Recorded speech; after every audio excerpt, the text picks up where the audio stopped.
Rischio paralisi della sanità veneta a metà dicembre, perché alla 3 giorni di stop dal 13 al 15, annunciata nei giorni scorsi dai medici di base contro la mancata attuazione, secondo i camici bianchi, delle politiche territoriali da parte della Regione Veneto, ora l'ufficializzazione dello sciopero dei colleghi ospedalieri il 12 per il rinnovo del contratto nazionale. Loro rivendicano il fatto che i contratti e quindi i loro stipendi, la loro retribuzione anche di risultato è ferma a qualche anno, per cui chiedono ovviamente che venga aggiornata. Dunque dal 12 al 15 dicembre 4 giornate di stop che preoccupano non poco i cittadini. Lo sciopero dei medici e lo sciopero nei servizi pubblici significa sempre disagio per la cittadinanza e purtroppo è come se non si riuscisse mai a sperimentare una formula nuova per dire facciamo ricadere sulla controparte il danno grave di questa nostra protesta. Qualche disagio negli ospedali sarà inevitabile, ma assicura il direttore Benazzi la salute verrà garantita. I pronti soccorsi ci saranno i medici che accolgono le persone,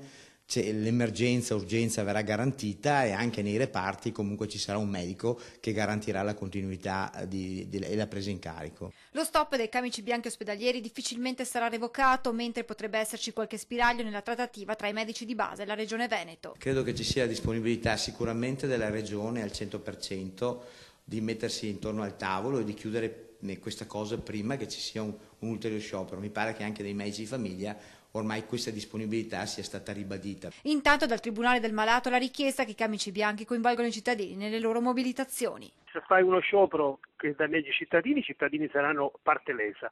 Se invece gli operatori cominciano a discutere, a dialogare con i cittadini, noi saremo al fianco di queste proteste perché le riteniamo anche legittime.